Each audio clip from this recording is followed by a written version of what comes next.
পলিটিভির বিনোদনমূলক নিয়মিত অনুষ্ঠান মিডিয়া গসিপে। দর্শক, নতুন গাড়ি কেনার পর আলোচনায় ঢালিউড কুইন খ্যাত অপু বিশ্বাস। শোবিজ পাড়ায় গুঞ্জন উঠেছে ঢালিউড সুপারস্টার শাকিব খান তাকে এই গাড়ি উপহার দিয়েছেন। বিষয়টি নিয়ে সংবাদ মাধ্যমে মুখ খুলছেন চিত্রনায়িকা। বিস্তারিত জানাতে সঙ্গে আছে আমি সাইমা শিউলি। চলুন দেখে আসি ডেস্ক রিপোর্টে। সংবাদ মাধ্যমে অপু বলেন, হ্যাঁ, হাভাল ব্র্যান্ডের জলিয়ন মডেলের সাদা রঙের একটি নতুন গাড়ি আমি কিনেছি। বর্তমানে এই গাড়ির বাজার মূল্য 42 থেকে 45 লাখ টাকা।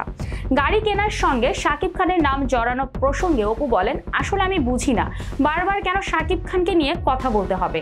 এখন সত্যি আর এসব ভালো লাগে না। অপু আরও বলেন, আমার গাড়ি শাকিব খানের উপহার, খবরটি ভিত্তিহীন, কারণ গাড়িটি আমি আমার টাকায় কিনেছি।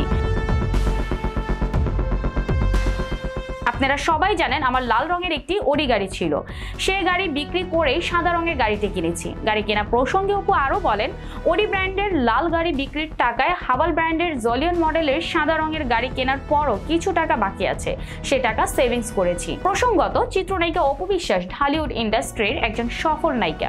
100টিরও বেশি সিনেমায় অভিনয় করেছেন। ব্যবসাতেও সফল অপু। কিছুদিন আগে নায়িকার একটি ইউটিউব চ্যানেলের সাবস্ক্রাইবার 10 লাখ অতিক্রম করেছে। নতুন সিনেমাও হাতে আছে নায়িকার। সব মিলিয়ে ব্যস্ত সময় পার করছেন অভিনেত্রী।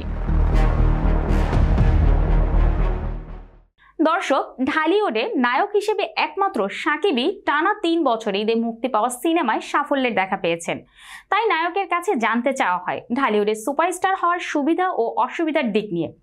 আমার কখনো মনে হয় না আমার কাঁধে সিনেমা ইন্ডাস্ট্রি ভর করে আছে। আমি শুধু মনে করি যতদিন বাঁচি ভালোবাসার জায়গা থেকে আমার ভক্তদের জন্য কাজ করে যাব, এমনটাই মন্তব্য করেন তিনি।